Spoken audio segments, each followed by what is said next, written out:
याचा मूर्तिमंत उदाहरण जर कोण असेल तर प्रभू श्रीरामचंद्र. जसं बोलले तसं चालले. बघा, प्रभू श्रीरामचंद्रांच्या जीवनामध्ये बोलण्याविषयी 3 प्रकार आहेत. एक, मी स्वतः बोललो त्या पद्धतीने मी चाललो. माझे वडील बोलले त्या पद्धतीने मी चाललो. आणि माझे गुरु बोलले त्या पद्धतीने मी चाललो. बोलिले वाल्मिक तैसेची करीन वर्तोनी दाविन नामा म्हणे. जसं वाल्मिक ऋषीनं लिहिलं तसं त्या पद्धतीने प्रभू रामचंद्र वागले. बघा, आणि मी जरी एखादा शब्द एखाद्या माणसाला दिला असता तो शब्द सुद्धा मी सांभाळला. बघा काय झालं, बिभीषण रावणापासून दूर झाला. आणि देवाचं ब्रीदवाक्य काय आहे, ज्ञानोबा यांनी वर्णन केले. जो मज होय अनन्य शरण त्याचे निवारी मी जन्म मरण या लागी शरणागत शरण मीची एकू. देवाचं ब्रीदवाक्य आहे. आणि बिभीषण सर्व भावाने भगवंताला शरण आला. त्यावेळेस भगवंतानं सर्व वानरी सेना गोळा केली आणि म्हणले मी एक घोषणा करणार आहे. कोणती? आजपासून लंकेचा राजा कोण? बिभीषण. हनुमंतराय म्हणले देवा एवढे बिडे झाले का काय? तिकडे तो रावण मारायचा राहिलाय आणि इकडे तुम्ही म्हणता लंकेचा राजा कोण? बिभीषण. वेळ जरी काळ जरी तुमच्या ताब्यात असला तरी वेळ तुमच्या ताब्यात नाही. प्रभू दिलेला शब्द परत घ्या. प्रभू म्हणले एकदा बाण सुटला की सुटला, तसा शब्द सुटला की सुटला, शब्द परत नाही. हनुमंतराय म्हणले त्याला मारणं काय सोपं आहे का? जाऊन आलो मी तिकडं, त्याची दाढी मिशी जाळून आलो. हनुमंत महाबळी दाढी रावणाची जाळी. दाढी मिशी जाळून आलो म्हणले सोपं आहे का ते? 80,000 बायका, 1,00,000 मुलं, 1.25 लाख तो 1.5 लाख तू. एवढी मॅच्युरिटी होती रावणाची.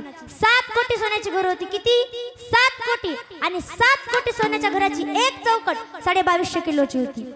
सोप्या भाषेत सांगायचं झालं, रावणाच्या घराची जर एक चौकट विकली तर 35 वेळा आमदार होत होतं. किती? 35 वेळा आमदार होत होतं. मग घराला काही एक चौकट असते का? आपलं एकच घर असतं त्याला 5-6 चौकटी असतात. मग 7 कोटी सोन्याच्या घराच्या किती चौकटी असतील विचार करा. पण टिकली का रावणाची श्रीमंती? टिकली का? मी इकडे माईक घेऊन येऊ का? टिकली का? टिकली नाही. का?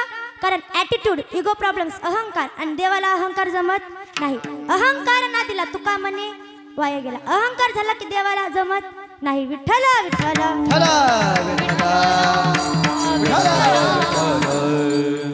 तीळ मात्र जरी होया अभिमान मेरू तू समान भार देवा. देवाला तीळ मात्र अहंकार सहन होत नाही. बघा एकदा काय झालं, हनुमंतराय आणि अर्जुन दोघं एका ठिकाणी भेटले. अर्जुन हनुमंतराय म्हणला काय हनम्या? अहंकार झाला होता बरं का अर्जुनाला, म्हणून म्हणला तसा. काय चालले? ते म्हणला काय नाही. अर्जुन म्हणला काय? आधी दगड घेतले, त्या दगडावर राम लिहिलं, ते दगड पाण्यात टाकले, ते दगड तरले आणि त्याच्यावर उभं राहून तुम्ही मातेला आणायला गेले. एवढा कुठं ना केला? त्याच्यापेक्षा या पठ्ठ्याला बोलवायचं असतं म्हणले, एका बाणात सेतू बांधून दाखवला असता. हनुमंतराय म्हणले तुला बोलवलं असतं पण तू होता का? रामायणाआधी झालं का महाभारत? रामायणाआधी झालं. म्हणलं तुला बोलवलं असतं पण तू नव्हतास ना. आणि बोलवलं जरी असतं तरी पुलावून चालणारी काय लाया खाणारी नव्हती. जय श्रीरामचा उड्डाण करणारी होती पुलावून चालणारी. अर्जुन म्हणला असता, अर्जुन म्हणला मी बनवलेला पूल तुटला असता. मी अहंकार होता, मी पण आला. हनुमंतराय म्हणले एका उडीत तोडला असता म्हणले. अर्जुन म्हणला मी एका बाणात सेतू तयार करतो. हनुमंतराय म्हणले मी आता तोडतो. अर्जुनानं एका बाणात सेतू तयार केला. हनुमंतरायने जय श्रीरामचा उड्डाण केला. दंदिशी उडी मारली. मृदुंगाचार्य तिथंच होते. उडी मारली आणि त्यावेळेस एका ठोक्यातच त्या सगळ्या बुगा झाला त्या पुलाचा. आता अर्जुन म्हणला घालीन लोटांगण वंदित काय करू? म्हणलो तो होतो, कारण शर्यत लागली होती बरं का त्यांच्यात की पूल जर मोडला तर हनुमंतरायने ध्वजावर राहायचं, अर्जुनानं जीव द्यायचा. आणि पूल जर नाही मोडला तर हनुमंतराय येरी चिरंजीव होते, त्यांना काय ते म्हणले मी आजन्म तुझ्या ध्वजावरती राहीन. काय करो मग? ध्वजावरती राहावं लागलं. आता अग्नितोडी मारावं लागणार. तेवढ्यात आता देवाला पुढे महाभारत घडवायचं होतं. देवानं काय केलं? अर्जुनाशी अग्नितोडी मारणार. तेवढ्यात देवानं ब्राह्मणाचं रूप घेतलं, अर्जुनाचा हात धरला. म्हणला अरे क्षत्रिय दिसतोय, येडाबिडा झाला की काय? जीव देणं या जन्मभूमीमध्ये येऊन सर्वात मोठं पाप आहे. आत्महत्या करू नको म्हणले असं. अर्जुन पहिलाच वैतागलेला होता. अर्जुन म्हणला तुम्ही जा बरं तिकडं, मला काय सांगू नका म्हणले. एक तर जीव द्यायचा म्हणून रागाला. देव म्हणले बरं तुम्ही ठरवलं पण तुमच्या साक्षीदार कोण होतं? अर्जुन म्हणला अर आपल्या साक्षीदारच कोण नव्हतं. त्यावेळेस भगवान म्हणले मी साक्षीला थांबतो. हनुमंतराय पूल तोडा आणि अर्जुना पूल बनव. अर्जुनाने एका बाणात परत पूल बनवला. हनुमंतराय म्हणले काय बापा, रामायणापासून नुसत्या उड्या मारावं लागल्या. रामायणात काय झालं, बिभीषणाला त्याची लंका मिळाली, रामाला त्याची सीता मिळाली, मधीची आईची शेपटी जळाली. हनुमंतराय म्हणले नुसत्या उड्या मारावं लागल्या.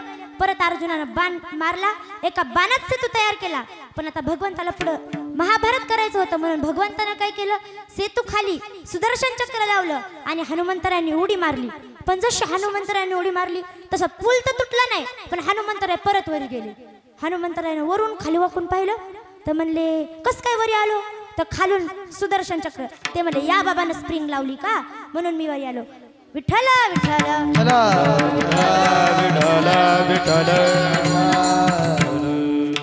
तसं देवाला तीळ मात्र अहंकार जमत नाही. इथं आपला विषय चालू आहे बरं का.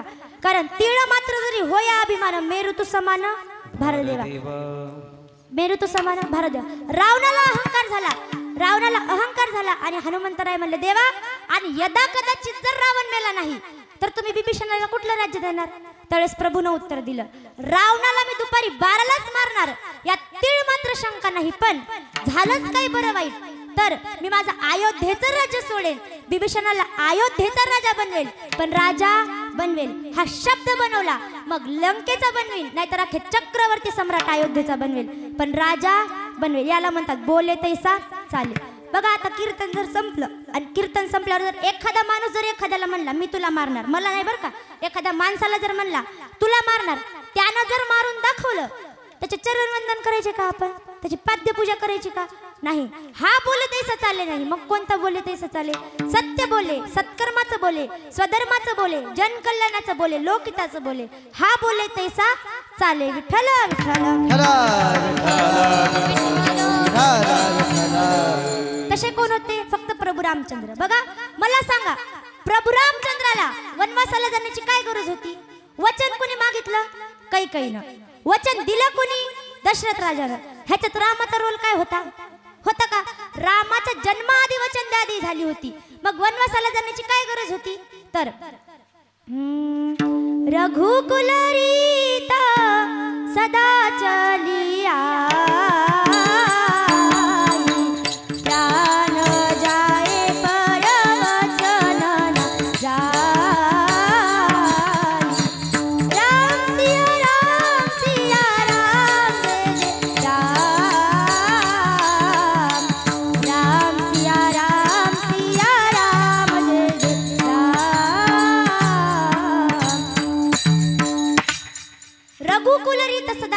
प्राण जाय पर वचन न जाय.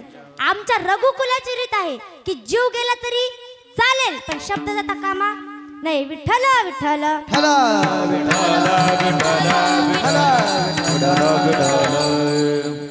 आणि दशरथ राजाने कैकेयी मातेला वचन का दिलं, कारण कैकेयीची सुद्धा तेवढी क्वालिटी होती बरं का. नाव ठेवण्याआधी जरा बघा जा काय झालं. दशरथ राजा लढाईला गेले आणि लढाईला गेल्यानंतर कैकेयी मातेला सोबत घेऊन गेले. तुम्ही म्हणसाल राणीचं काय काम होतं, तर पूर्वीचे राजे मनाला उभारी देण्यासाठी राणीला सोबत नेत होते. पूर्वीच्या राण्या उभारी देण्याचं काम करत होत्या, आताचं खचिवण्याचं काम करतात. मालकानं जर एखादा विषय मांडला की मनाला उभारी द्यायची, काहीतरी मार्ग काढू असं म्हणायचं. नाही तर मालकानं विषय मांडला की तुम्ही कशाला पडले याच्यात असं म्हणायचं नाही, उभारी देण्याचं काम करायचं. कारण प्रत्येक यशस्वी पुरुषाच्या मागे एका स्त्रीचा हात असतो. बघा महिला मंडळ, तुमच्या गळ्यात जे मंगळसूत्र आहे त्या मंगळसूत्राची एक वाटी म्हणजे पती आहे आणि दुसरी वाटी पत्नी आहे. त्यांचे जर मन जुळले तर ते मंगळसूत्र, त्यांचे जर विचार जुळले तर ते मंगळसूत्र, त्यांचे जर विचार आणि मन जुळले नाही तर त्या मंगळसूत्राचं अमंगळसूत्र व्हायला काही सुद्धा वेळ लागत नाही. विठ्ठल विठ्ठल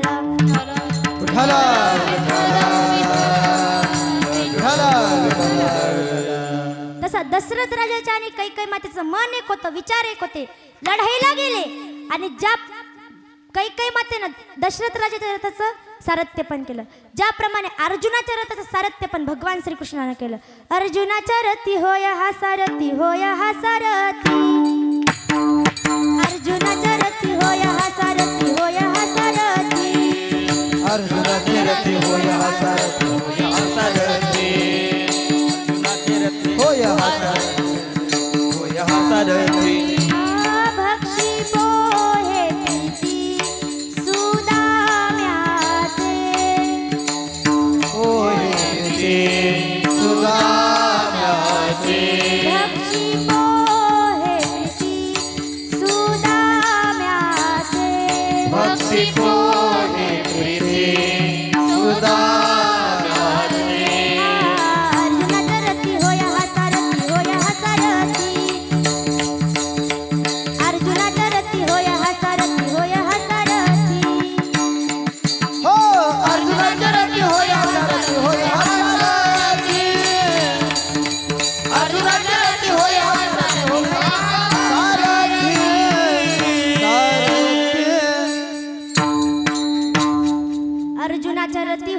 सरती भक्षी पोहे प्रीती सुदाम्याचे. ज्ञानोबरायांनी वर्णन केले. देखा नवलतया प्रभूचे अद्भुत प्रेम भक्ताचे सारथ्यपण पार्थाचे करीतसे. जसं भगवान श्रीकृष्णानं अर्जुनाच्या रथाचं सारथ्यपण केलं तसं दशरथ राजाच्या रथाचं सारथ्यपण कोण केलं? कैकेयी मातेनं केलं. म्हणून चूल आणि मुले त्यांचं भविष्य समजू नका बरं का. पहिलेपासून त्या टॉपला आहेत रामायणापासून. म्हणून लोक म्हणतात त्यांच्या पोटामध्ये काय राहत नाही, कोणाच्या? स्त्रियांच्या. पण मी म्हणते आधी पूर्ण जगाला त्यांच्याच पोटामध्ये राहावं लागतं आणि मग जगाला जन्माला यावं लागतं. म्हणून निंदा कर्मत नारी की नारी रतन की खान जिस नारी से पैदा हुए शुक भीष्म हनुमान. म्हणून त्या नारीची निंदा करू नका. चूल आणि मूल त्यांचं भविष्य समजू नका. बघा वाळवंटामध्ये नामदेवरायांचं कीर्तन चालू आहे आणि नामदेवरायांच्या कीर्तनामध्ये चाल कोणी म्हणावी हा सांगण्याचा अधिकार जर कोणाचा आहे तर तो आमच्या जनाबाईंचा आहे. नामदेव कीर्तन करी पुढे देवनाचे पांडुरंग. नामदेव कीर्तन करी पुढे देवनाचे पांडुरंग. नामदेव कीर्तन करी पुढे देवनाचे पांडुरंग. नामदेव कीर्तन करी पुढे देवनाचे पांडुरंग. धनी मने बोला ज्ञानदेवा भंग. धनी मने बोला ज्ञानदेवा भंग.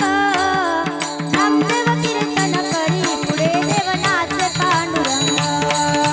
नामदेव कीर्तन करी पुढे देवनाचे पांडुरंग. नामदेव कीर्तन करी पुढे देवनाचे पांडुरंग.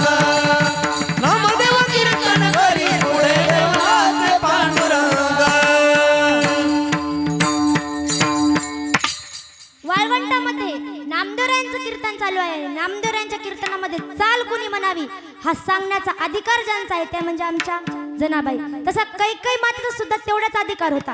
आणि कैकेयी माता दशरथ राजाचा रथ चालवत होत्या आणि रथ चालवत असताना दशरथ राजा रथाचं चाक एका दगडावरती आदळलं. चाक आदळलं. कैकेयीनं विचार केला, मालकानं बाणावरती एवढं एकाग्रमन केले आणि अशा परिस्थितीमध्ये मी म्हणायचं का त्यांना भयो आणि रथाचं चाक तुटलं.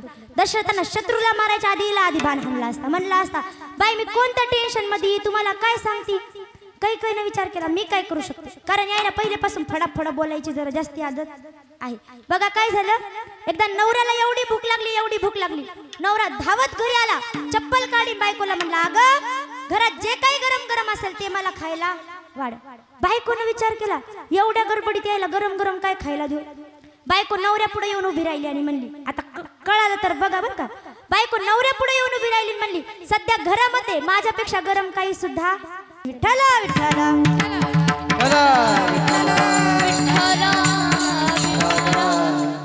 तसं कैकेयीने विचार केला अशा परिस्थितीमध्ये जर मी फडकत बोलले तर काय होईल, शत्रूचा नाश होणार नाही. त्यावेळेस कैकेयी मातेनं काय केलं, एका हाताने रथ चालवला आणि एका हाताने रथाचं चाक पकडलं. पुढे दशरथ राजाच्या हातातला बाण सुटला, शत्रूला लागला, शत्रू गतप्राण झाला आणि दशरथ राजाने मान्य केलं कैकेयी आजचा जर विजय कोणामुळे प्राप्त झाला असेल तर तो फक्त आणि फक्त तुझ्यामुळे प्राप्त झालाय. तुला जे मागायचं ते माग, तुला जे 2 वर मागायचे ते माग. क्षत्रिय स्त्रिया कधी पण 2 वर मागतात. त्यावेळेस कैकेयी म्हणली आता नाही, ज्या वेळेस वेळ येईल त्यावेळेस मी तुम्हाला वचन मागेल. आणि वेळ आली कधी, प्रभू रामचंद्रांचा राज्याभिषेक होणार होता त्यावेळेस. अहो कैकेयी चांगली होती, ती रामाला मुलगाच मानत होती, पण मंथरा हिचं डोकं तपासलं पाहिजे. आपल्याला आयुष्यभर कधी कुणाचं चांगलं करता आलं नाही करू नका, पण वाईट कधीच कुणाचं करू नका. बघा एकदा काय झालं, एका जंगलामध्ये एवढा वनवा लागला. एक चिमणी काय करायची माहिती का, चोंचनं पाणी घ्यायची त्या वनव्यावर आणून टाकायची. किती चोचनं पाणी, त्याच्या चोचत आपल्या नखा एवढं पाणी बसणार नाही, एवढंच पाणी घ्यायचे आणि आणून टाकायची. बाकीचे प्राणी म्हणले अगं चिमणे एवढा वनवा एवढं जंगल पेटले आणि तुझ्या एवढ्या पाण्यानं ते विझणार आहे का. चिमणीनं उत्तर दिलं माझ्या एवढ्या पाण्यानं वनवा विझणार नाही, पण या वनव्याचा पुढे इतिहास रचला जाईल आणि त्या इतिहासामध्ये तुमचं नाव आग लावण्यात येईल पण माझं नाव आग विझवण्यात येईल. म्हणून चांगलं करता आलं नाही करू नका, पण वाईट कधीच कोणाचं करू नका. विठ्ठल विठ्ठल.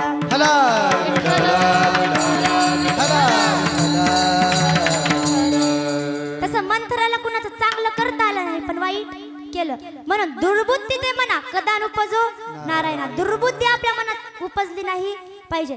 काही काही अशा असतात स्वतःचे शून्य विचार दुसऱ्यांवर लादण्याचा प्रयत्न करतात. स्वतः तर शून्य असतात पण दुसऱ्यांना सुद्धा शून्य करायचा प्रयत्न करतात. म्हणून आपण संगतीत कोणाच्या आहोत हे फार महत्वाचं आहे. आकाशातून पडलेला पाण्याचा थेंब जर समुद्रात पडला तर खारट होतो, नदीत जर पडला तर गोड होतो, शिंपल्यात जर पडला तर मोती होतो, विस्तवावर जर पडला तर नष्ट होतो, आणि फुलावर जर पडला तर सुगंध होतो, आणि सर्पाच्या जर मुखात पडला तर तो काय होतो, विष होतो. आपण कोण आहोत, काय आहोत, याच्यापेक्षा कोणाच्या संगतीत आहोत हे फार महत्वाचं आहे. विठ्ठल विठ्ठल.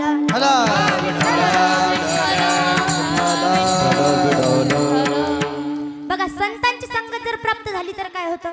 एकदा काय झालं, एक माणूस नाथबाबांकडे आला आणि नाथबाबांना म्हणला, नाथबाबा माझं मरण किती दिवसात आहे मला सांगा, आणि तुम्ही एवढे आनंदी कस काय जगता मला सांगा.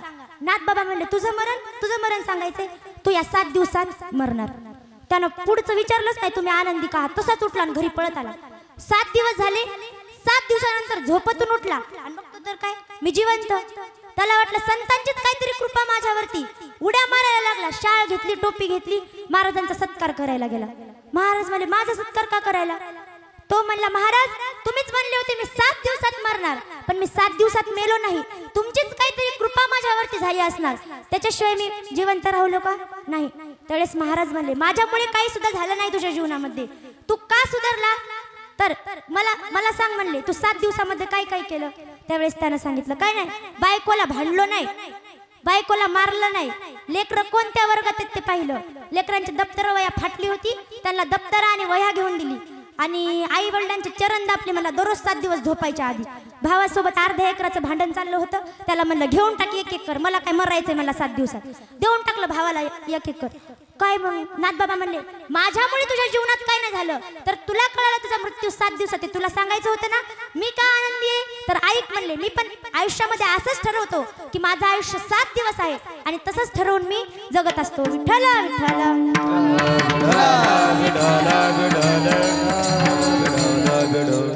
संतांची संगत एवढी महत्वाची, आणि लाभन कुणाला पण लाभन संतांची संगत, पण त्यांनी सांगितलेलं ऐकता सुद्धा आलं पाहिजे. बघा काय झालं, व्यासजी आणि परीक्षितचा मुलगा कोण, जन्मेंजय, दोघं जण बसले आणि जन्मेंजय म्हणला, माझ्या बापाला अक्कलच नव्हती. बापाची अक्कल काढू लागला बरं का. व्यासजींना म्हणला, काय माझ्या बापाला अक्कल नव्हती, कस काय, 7 दिवसात मृत्यू आला. व्यासजी म्हणले, अरे मूर्खा, जगाच्या पाठीवरती कितीतरी भाग्य लागतं म्हणले 7 दिवसात मृत्यू येण्यासाठी, तुझ्या बापाला ते लाभलं. ते म्हणला, छे, काहाचं भाग्य लावले म्हणले 7 दिवसात मृत्यू येणार. आपला मृत्यू माहित असताना सुद्धा त्यांना मृत्यू टाळता आला नाही, याच्यापेक्षा दुर्भाग्य काय माझ्या बापाचं. व्यासजी म्हणले, मृत्यू तर कोणाला टळला नाही, भगवंत आले पण त्यांना जावंच लागलं, कोणालाच टळला नाही. त्यावेळेस जन्मेंजय म्हणला, तुम्ही मला माझा मृत्यू सांगायचा, मी माझा मृत्यू टाळून दाखवणार. त्यावेळेस व्यासजींनी सांगितलं, आजपासून 12 वर्षानंतर काय होईल, या राज्यामध्ये एक घोडा विकणारा माणूस येईल. घोड्याची सभा तू भरू देऊ नको, पण तू ती सभा भरू देशील. त्या घोड्याच्या सभेमध्ये तू जाऊ नको, पण तू जाशील. गेला तरी घोडा विकत घेऊ नको, पण तू घेशील. बरं, घोडा विकत घेतला तर त्या घोड्यावर बसून स्वारी करू नको, पण तू करशील. बरं, स्वारी केली तर केली, पण घोडा चालवत असताना तू ज्या दिशेला जाशील त्या दिशेला एक पेटी असणार, ती पेटी उघडू नको, पण तू उघडशील. त्या पेटीतून एक सुंदर स्त्री बाहेर येईल, तिच्यासोबत विवाह करू नको, पण तू करशील. आणि त्यासोबत विवाह केल्यामुळे तुला 100 ब्राह्मणांचा हत्या केल्याचं पाप लागणार आणि तुझा मृत्यू होणार. त्यावेळेस जन्मेंजय मला, असं आहे ना, माझा मृत्यू टाळून दाखवणार. 12 वर्ष झाली, 12 वर्षानंतर एक घोडा विकणारा माणूस आला. घोडा विकणारा माणूस आला, म्हणले प्रधानाला जन्मेंजयाकडे. जन्मेंजय राजा होता. म्हणले, राजे, घोडा विकणारा माणूस आलाय, खूप छान छान घोडे आहेत त्याच्याकडे, आपल्या राज्यात येऊ द्यायचं का. जन्मेंजयला माहित होतं घोड्यावाला जर आला तर माझा मृत्यू अटळ आहे. जन्मेंजय म्हणला, नको, पण प्रधान म्हणला, तेव्हा आपल्याला पुढे राजकारण झाल्यावर आपल्याला मतदान करणार नाही, येऊ द्या म्हणले. त्याला येऊ दिलं. आला एक सैनिक धावतच आला. म्हणले, राजे, असे घोडे आहेत म्हणले त्या घोड्यावाल्या माणसाकडं, आपल्या जर राजवाड्यात तसा घोडा असला तर काय शोभा वाढेल आपल्या राजवाड्याची. राजा म्हणला, असं, चल म्हणले आपण घोडे पाहायला जाऊ. घोडे पाहायला गेले. एक घोडा एवढा आवडला. प्रधान म्हणला, राजे साहेब, हा जर घोडा आपल्या अंगणात नसणार तर या घोड्याची शोभा काय, घ्या म्हणले घोडा, फक्त तुम्ही या घोड्यावर बसू नका. घोडा घेतला, राजवाड्यात घोडा आणला. एक दिवस सहज प्रधान म्हणला, राजेसाहेब तुम्ही या घोड्यावर बसणार नाही. मग या घोड्याचं भाग्य काय? बसा म्हणले घोड्यावर. बसला घोड्यावर बसला आणि नको ते घडलं. समोर गेला, एक पेटी दिसली. पेटी तो म्हणला आता लग्न नाही करायचं, फक्त बाई पाहायला काय हरकत आहे. खोलली पेटी खोलली, त्या बाहेर आली, त्याच्या गळ्यात डायरेक्ट वरमाला घातली. झालं लग्न. त्यानं काय केलं, दुसऱ्या दिवशी एक यज्ञ झाला आणि त्या यज्ञामध्ये 100 ब्राह्मण झोपी गेले. त्यानं पाण्याचा शिंपडावा मारला. पाण्याच्या शिंपडाव्यातून 100 तलवारी निर्माण झाल्या आणि 100 ब्राह्मणांचा मृत्यू झाला. आणि 100 ब्राह्मणांच्या मृत्यूचा पातक लागला याला. त्या ब्राह्मणांच्या पत्नीने याला श्राप दिला की उद्या सकाळी तू मरणार. परीक्षितचा पुत्र जन्मेंजय उद्या सकाळी मरणार. जन्मेंजयाने लावला कपाळाला हात. आधीच व्यासजीचं ऐकलं असतं तर किती चांगलं झालं असतं म्हणला. तसं संतांची संगत लाभू शकेल आपल्या एखाद्या नशिबानं, पण त्यांनी सांगितलेलं ऐकण्याचं सुद्धा गरजेचं आहे. विठ्ठल विठ्ठल.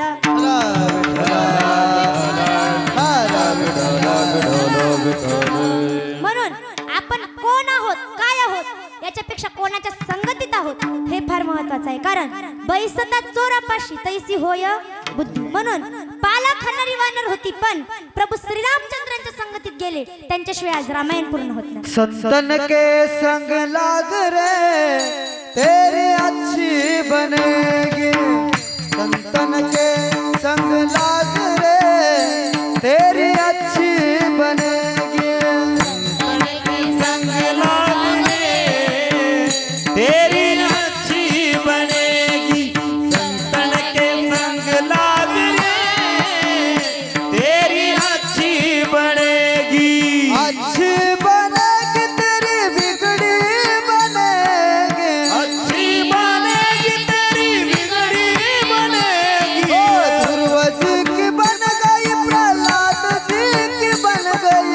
ध्रुव जी की बन गई, प्रहलाद जी की बन गई. ओ ध्रुव जी की बन गई, प्रहलाद जी की बन गई. ध्रुव जी की बन गई, प्रहलाद जी की बन गई. ओ हरि कीर्तन में लाग रे तेरी अच्छी बनेगी. संतन के संग लाग रे तेरी अच्छी बनेगी. संतन के संग लाग रे तेरी अच्छी बनेगी. संतन के संग लाग रे तेरी अच्छी बनेगी.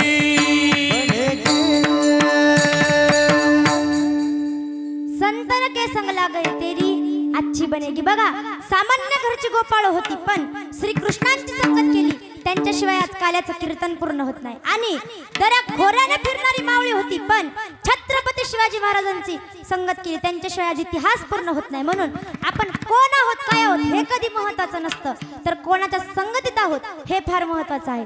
तसं कैकेयीला कोणाची संगत लाभली? मंथराची. मंथरा म्हणली, राम होईन राजा, तुझ्या भरताचं काय काय काय आशा असतात. तोंडावर गोड पण माघारी खोड केल्याशिवाय राहत नाही. मैंदमुखीचा कोवळा, भाव अंतरीचा निराळा. अंतरीचा भाव निराळा असतो. वरून कोवळं बोलतात पण अंतरीचा भाव निराळा दाखवतात. म्हणून विश्वास कोणावरती ठेवायचा आहे आपल्याकडे आहे. बघा, एकदा काय झालं, एक राजा झोपला आणि माकडाच्या हातात तलवार दिली. विश्वास कोणावर ठेवला बघा बरं का. माकडाच्या हातात तलवार दिली आणि माकडाला सांगितलं मच्छराला की मारायचं. मच्छर जाऊन बसला राजाच्या नाकावर. माकडानं काय केलं असं, कापलं राजाचं नाक. तसं विश्वास कोणावरती ठेवायचा फार महत्वाचा आहे. म्हणून 5 पांडव होती, पण 5तल्या एकाच्या केसाला सुद्धा धक्का लागला नाही. पण 100 होती, 100तला एक सुद्धा टिकला नाही. तसं संगत त्याच्यासाठी महत्वाची आहे. विठ्ठल विठ्ठल.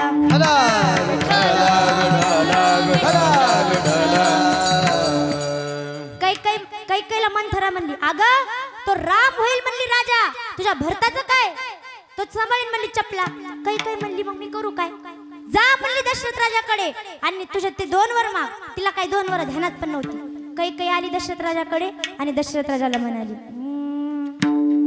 सुनहु प्राण प्रिय भावत जी का देहु एक बर भरत ही टीका. मागहु दुसर बर कर जोरी पुरवहु नाथ मनोरथ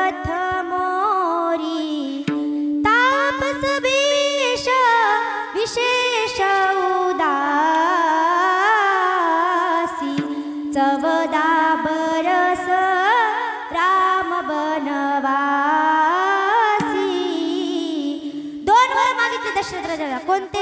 एक म्हणजे प्रभू रामचंद्राला 14 वर्षाचा वनवास आणि दुसरा म्हणजे भरताला राजगादी.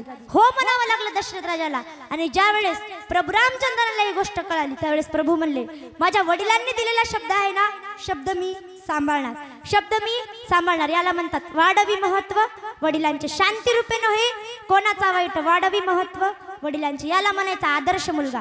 बघा, म्हणून आपला बाप रस्त्याने चालत असला ना तर लोकांनी म्हणलं पाहिजे डॉक्टरचा बाप आहे बरं का, कलेक्टरचा बाप आहे. कोणाचा? कलेक्टरचा, कीर्तनकाराचा बाप आहे. असं आपल्या बापाला म्हणता आलं पाहिजे. लोकांनी आपल्या बापाला असं म्हणलं पाहिजे. असं काहीतरी कर्तृत्व करून दाखवायचं. तसं प्रभू रामचंद्र म्हणले, माझ्या वडिलांचा शब्द माझ्यासाठी प्रमाण आहे. वडिलांनी शब्द दिलाय तो शब्द सांभाळणार. वनवासाला जाणार म्हणले आणि वनवासाला गेले. बोलले तसं चालले. अभंगाचं प्रथम चरण. हो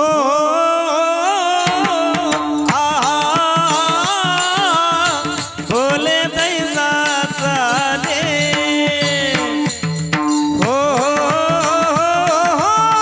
बोले दैसा चाले. बोले दैसा चाले.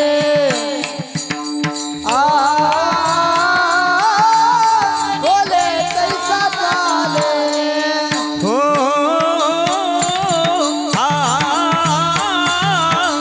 बोले दैसा चाले.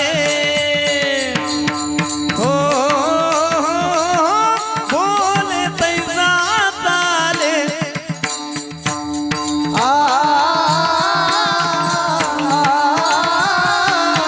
बोले दैसा चाले.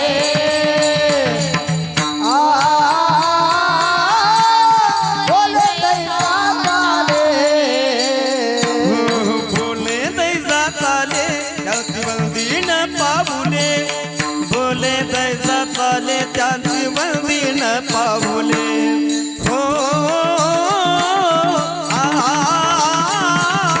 अंगे भाडी न अंगण. हो अंगे भाडी न अंगण.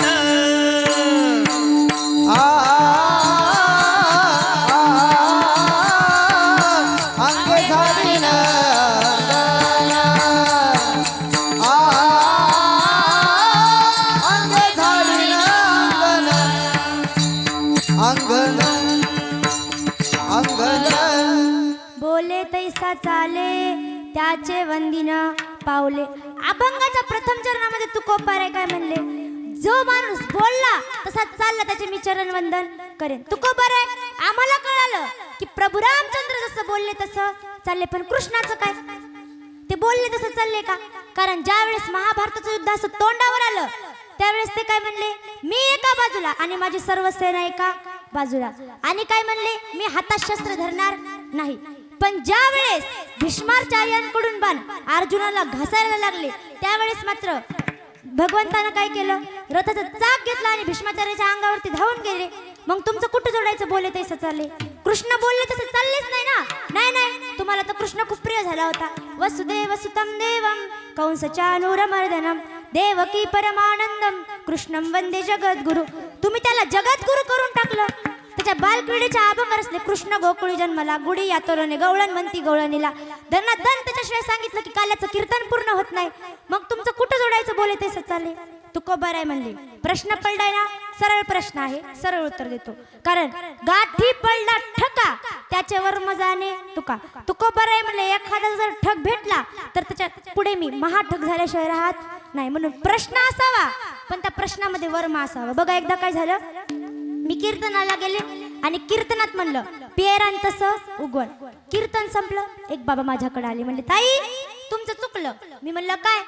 बाबा म्हणले पेरांतसं उगवल. मग शेंगदाणा पेरला त्याला टरफल कसं काय येते? आता मी म्हणलं बाबा जाऊ दे ना. बाबा म्हणले सांगावंच लागत. मी म्हणलं तुमच्या घरी चहा प्यायला ना. बाबा नेलं चहा प्यायला. चहा केला. बाबा चहा घेऊन आले. बाबा म्हणले धरा ताई चहा. मी म्हणलं नाही मला फक्त चहाच पाहिजे. बाबा म्हणले ताई चहाच आहे. मी म्हणलं नाही मला कप नाही पाहिजे, मला फक्त चहा पाहिजे. बाबा म्हणले आहो ताई कपाशिवाय चहा येणार कसा? मी म्हणलं टरफलाशिवाय शेंगदाणा येणार कसा म्हणले हे तुमच्या कुठं आधी लागा आधी कळत नव्हतं का विठ्ठल विठ्ठल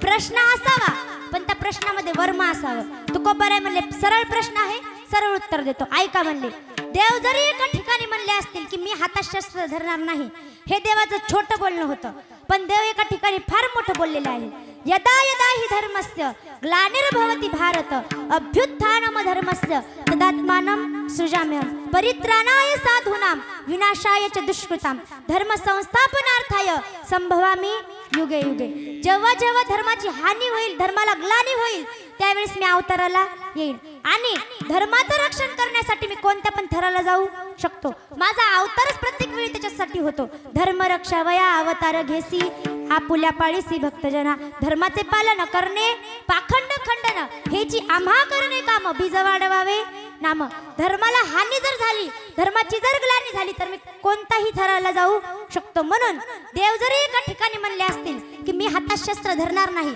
हे देवाचं छोटं बोलणं होतं पण मी धर्माची संस्थापना करेन हे देवाचं मोठं बोलणं होतं म्हणून शब्दाच्या पातळीवर जरी असं वाटत असेल की श्रीकृष्ण खोटं बोलले तरी अस्तित्वाच्या आणि तत्वाच्या पातळीवर श्रीकृष्ण सुद्धा खरं बोलले म्हणून त्यांचे वंदीनं पावले म्हणून ते बोलले तसे चालले म्हणून ते आज जगद्गुरु आहेत त्यांच्याशिवाय म्हणून आज काल्याचे कीर्तन पूर्ण होत नाहीत विठ्ठल विठ्ठल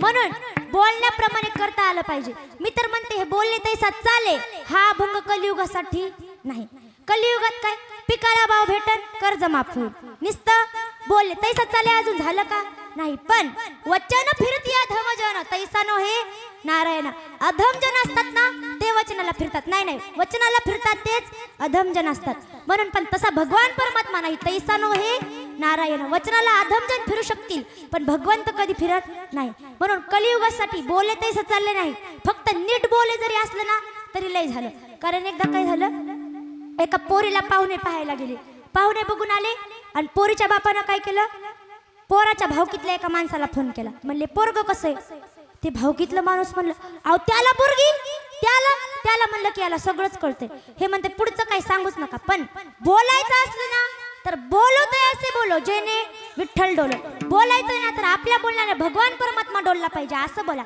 नाथ बाबा तर म्हणतात हरी बोला नाही तरी अबोला व्यर्थ गलबला करू नका आणि बोलायचंच असेल ना तर मुखात अमृताची वाणी घेऊन बोलायचं मुखी अमृताची वाणी तुकोबाराय म्हणले माझी तर वाचाच अनावर झाली माझी मजल झाली अनावर वाचा छंद या नामाचा घेतलासे छंद या नामाचा घेतलासे छंद या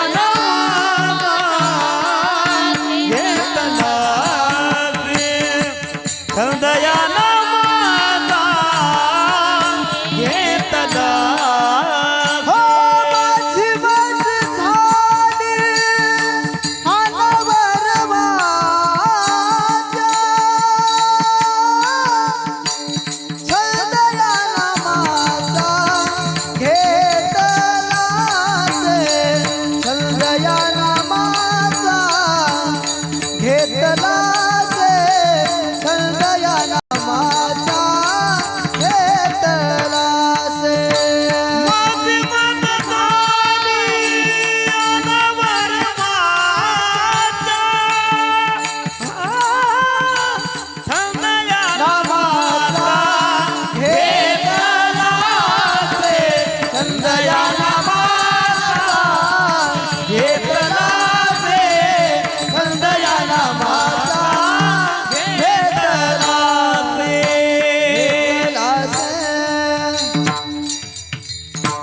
सर्वांनी एकदा जोरदार टाळी वाजायची काय गोड आवाज आहे मागच्या जन्मात काही ना कोकिळा खाल्ली होती का काय बाकीच्या म्हणते ना आम्ही काय कावळे खाल्ले होते का पण अतिशय सुंदर आवाज माझी मज झाली अनावर वाचा छंद या नामाचा घेतलासे तुकोबाराय म्हणले माझी वाचा अनावर झाली म्हणून बोलायचं असेल ना भगवंताशिवाय काही बोलूच नका आणि बोललं तरी कधी पण सत्य बोला कारण उभ्या आयुष्यामध्ये एकदा धर्मराज खोटं बोलले काय झालं ते पण कोणाच्या सांगण्याहून देवाच्या सांगण्याहून काय झालं आता अश्वत्थामावरती द्रोणाचार्यांचं जरा जास्तीच प्रेम होतं पुत्रप्रेम जरा जास्ती असतंच धृतराष्ट्राचं सुद्धा होतं दुर्योधनावरती.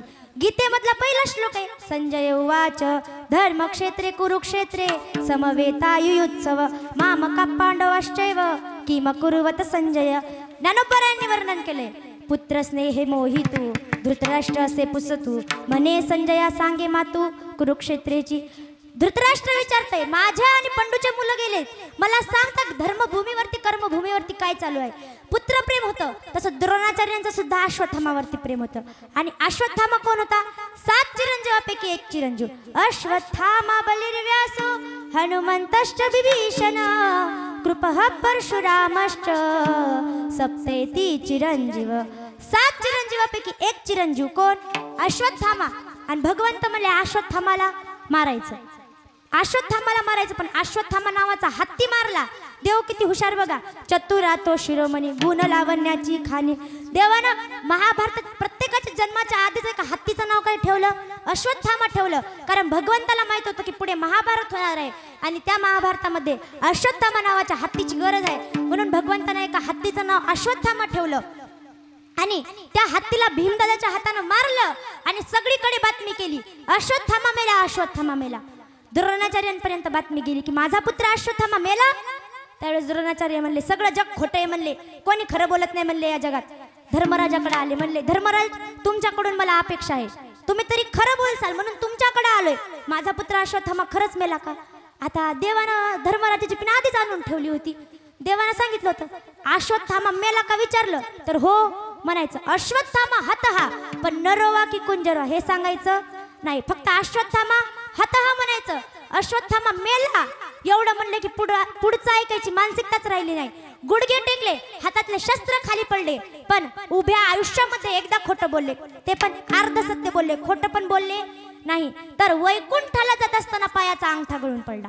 आपली सारी जिंदगीच खोटं बोलता बोलता गेली, आपल्याला काय अंतच नाही लागणार. विठ्ठल विठ्ठल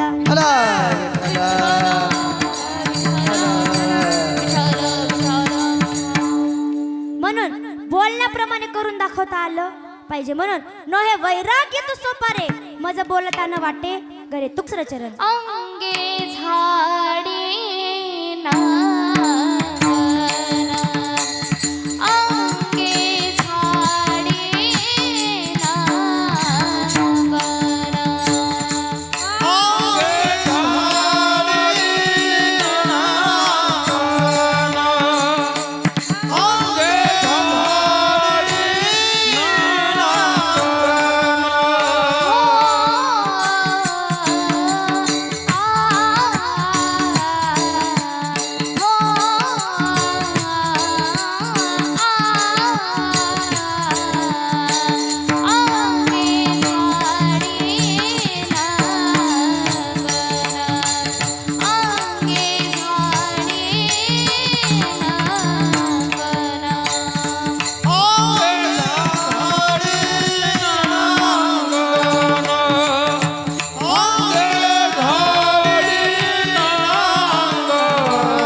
त्याचे दास्यत्व करीन. दास्यत्व करीन पण कसं? अगदी टोकाचं करेन, जसं हनुमंतरायांनी केलं. दास्यत्व निकट हनुमंत पै केले म्हणून देखील रामचरण. बघा काय झालं, ज्यावेळेस लक्ष्मणाला संजीवनी नावाची म्हणजे बाण लागला आणि शक्ती लागली, आणि शक्ती लागल्यानंतर जगाचा मालक प्रभू श्रीरामचंद्र पण ढसाढसा रडायला लागले. का तर भावावरती प्रेम, जगाचा बाप पण रडतोय, ढसाढसा रडायला लागले. त्यावेळेस हनुमंतरायाने काय केलं, लंकेत गेले आणि लंकेतला वैद्याचं घरच घेऊन उचलून आले. त्यावेळेस वैद्यानं सांगितलं की मेरू पर्वतावर संजीवनी नावाची गुटी आहे, हनुमंतरायांनी उड्डाण केलं, चमकणार होती ती संजीवनी गुटी. कोणती गुटी? मेळच लागत नव्हता. अख्खा पर्वत उचलला आणि घेऊन आले.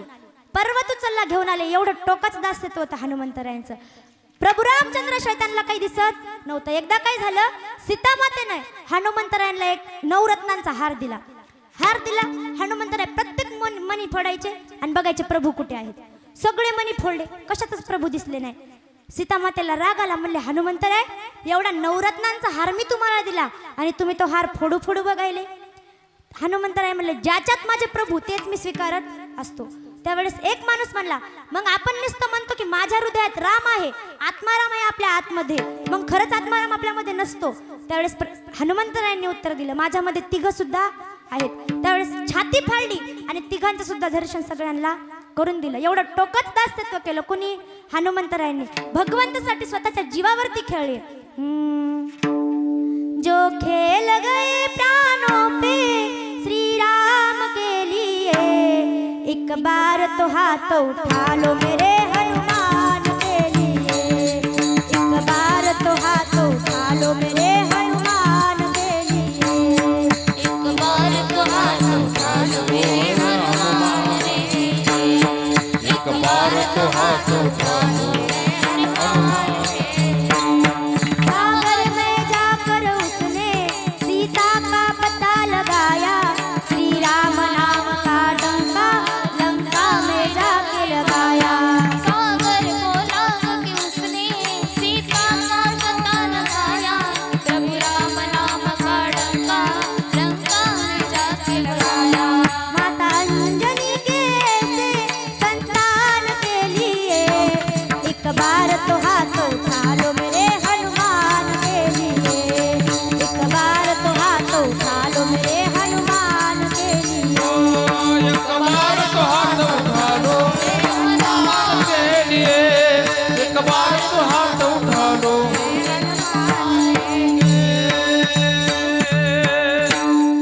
दास्यत्व करीन पण कसं? अगदी टोकाचं बर का. किंकर करेन त्याचा कसा? किंग म्हणजे काय आणि कर म्हणजे काय करू असं विचारेन, त्याचा होईन किंकर उभा ठाके जोडून कर. तिसऱ्या चरणामध्ये महाराज म्हणतात, त्याचा किंकर होईल, उभा ठाकून दोन जोड करून जोडून होईल. आता 3 चरणाचा भावार्थ आपण पाहिला. उर्वरित 3 चरणाचा भावार्थ भजनानंतर पाहू. सर्वांनी हात वरती घ्यायचे, सर्वांनी घ्यायचे बर का. ज्यानं घेतले नाही त्याला चिकनगुन्या झाल्याशिवाय राहणार नाही. सगळ्यांनी मागचे पुढचे, मला जरी कोणी नाही दिसलं तरी भगवंत नाम विठ्ठल पांडुरंगा, तुलेल हरी का नाम विठ्ठल पांडुरंगा, लेले हरी का नाम विठ्ठल पांडुरंगा, तुलेल हरी का नाम विठ्ठल पांडुरंगा. पांडुरंगा पांडुरंगा पांडुरंगा पांडुरंगा पांडुरंगा पांडुरंगा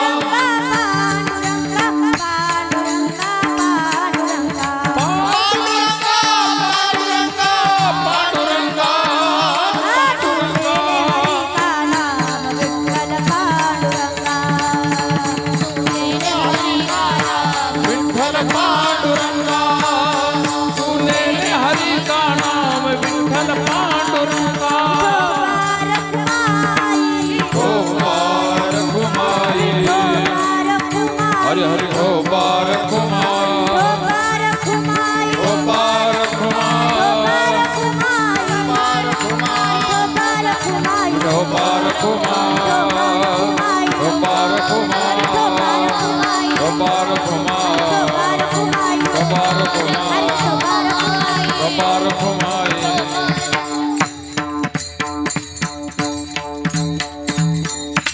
घ्या हात खाली.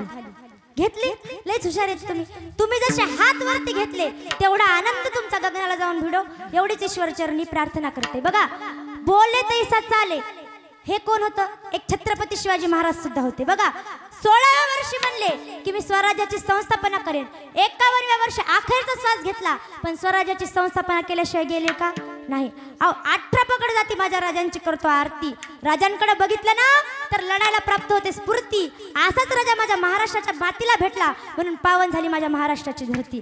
असा राजा आपल्याला जर कोणामुळे भेटला असेल तर तो म्हणजे आपल्या जिजामातेंमुळे. म्हणून धन्य धन्य थोर आई शिवरायांची जिजाई, धन्य धन्य थोर आई शिवरायांची जिजाई. आज पूजी तो महाराष्ट्र सारा, मुजरा मानाचा मानाचा जिजाईला, मुजरा मानाचा मानाचा जिजाईला, मुजरा मानाचा मानाचा जिजाईला.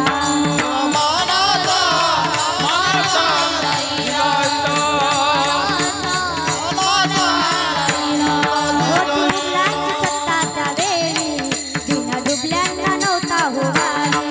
आया बहिणींना संकट काळी नव्हता कैवारी कोणी त्यावेळी. मने जिजाईचा खंत कधी होईल याचा, मने जिजाईचा खंत कधी होईल याचा. अशी विनंती आई शिवाईला, मुजरा मानाचा मानाचा जिजाईला, मुजरा मानाचा मानाचा जिजाईला, मुजरा मानाचा मानाचा जिजाईला.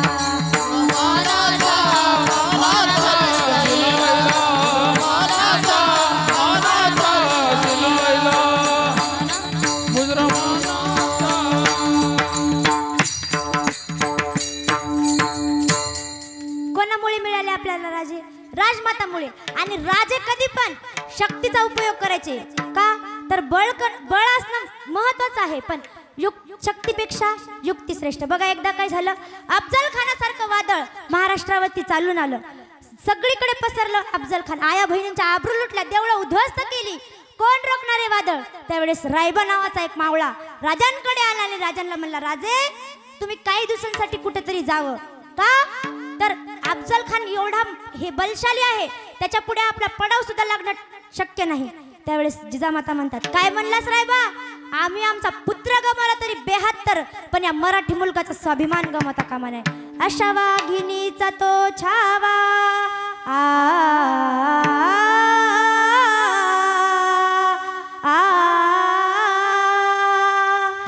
अशा वाघिणीचा तो छावा, अशा वाघिणीचा तो छावा, गनिमांना कसा ठेचावा, डोक्यात गनिमी कावा, भेटीचा धाडला सांगावा.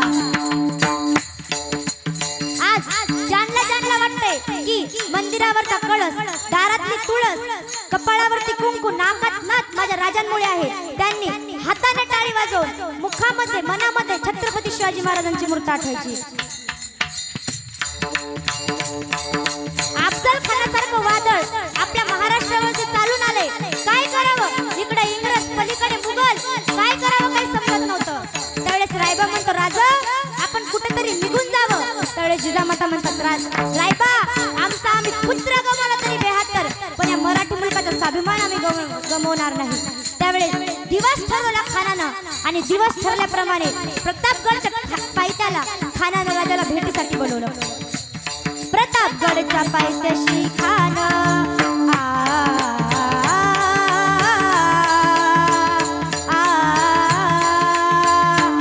प्रतापगडच्या पायथ्याशी खान, प्रतापगडच्या पायथ्याशी खान, प्रतापगडच्या पायथ्याशी खान. आला बेगुमान नाही त्याला जा, शिवाजी राजाच्या करमतीची त्यास नाही जाणीव शक्तीची, करील काही कल्पनयुक्तीची रजी कल्पनयुक्तीची रजी. दिवस ठरवला भेटीसाठी आणि ठरल्याप्रमाणे प्रतापगडच्या पायथ्याला भेटायला आले. आणि प्रतापगडच्या पायथ्याला खान आला. राजा थोर बात त्याची न्यारी, राजा थोर बात त्याची न्यारी, चालची त्याची सावस भारी. जिरहा जिररजी जी जी जिरहा जिररजी जी जी जिरहा जिररजी जी जी जी. अशा या सुंदर सामियानामध्ये खान दौलत डुलत आला, सय्यद बनला त्याच्या संगतीला, शिवबाच्या संगती महाला. खानासोबत एक महाळ नावाचा मावळा होता आणि आपल्या राजांसोबत जीवा महाळ नावाचा एक मावळा होता. आणि त्यावेळेस खानानं राजाला आलिंगन दिलं आणि म्हणला, आओ शिवाजी आओ, लग जाओ। खान हाक मारी तो हसरी, खान हाक मारी तो हसरी, रोकून नजर गई जिरहा जिरर जी जी जी जिरहा जिरर जी जी जी जी। खानानं राजाला आलिंगन दिलं आणि जगा केला। खानदाभिमान मानाला, खानदाभिमान मानाला, कटरीचा वार त्यानं केला, खर खर आवाज झाला, चिलखत होत अंगाला। तेवढ्यात खानाचा वार फुका गेला, खाली अडवडला, तेवढ्यात महाराजांनी पोटाबंदी विचवाड गलला, वाघ नखाचा वारा केला, टरा टरा फाडले पोटाला, मेला मेला खानाचा कोथळा बाहेर आला रजी, बाहेर आला रजी, बाहेर आला रजी जी जी जी जी। प्रतापगडचे युद्ध झाले,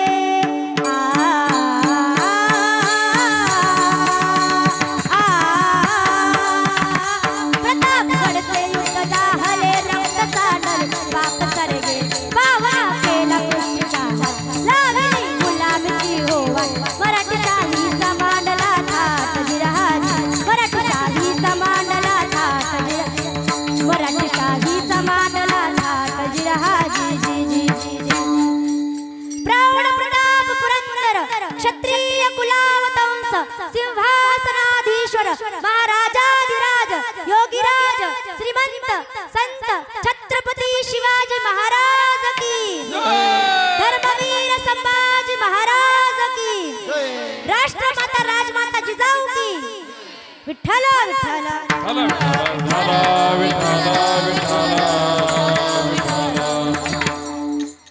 बघा, म्हणून जो माणूस बोलण्याप्रमाणे चालतो त्याचे चरण वंदन मी करेन। जे बोलण्याप्रमाणे चालले त्यांचा मी दास होईन, दास होईन, पण कसा तर अगदी टोकाचा होईल। टोकाचा होऊन काय करेन तर त्याला देवाकडे जाण्याची गरज नसणार आहे, तो स्वतः देव होईल। अभंगाचं शेवटचं चरण, तुका म्हणे देव, तुका म्हणे देव, तुका म्हणे देवा, तुका म्हणे देवा, तुका म्हणे देव, तुका म्हणे देव, तुका म्हणे देवा, तुका म्हणे देवा,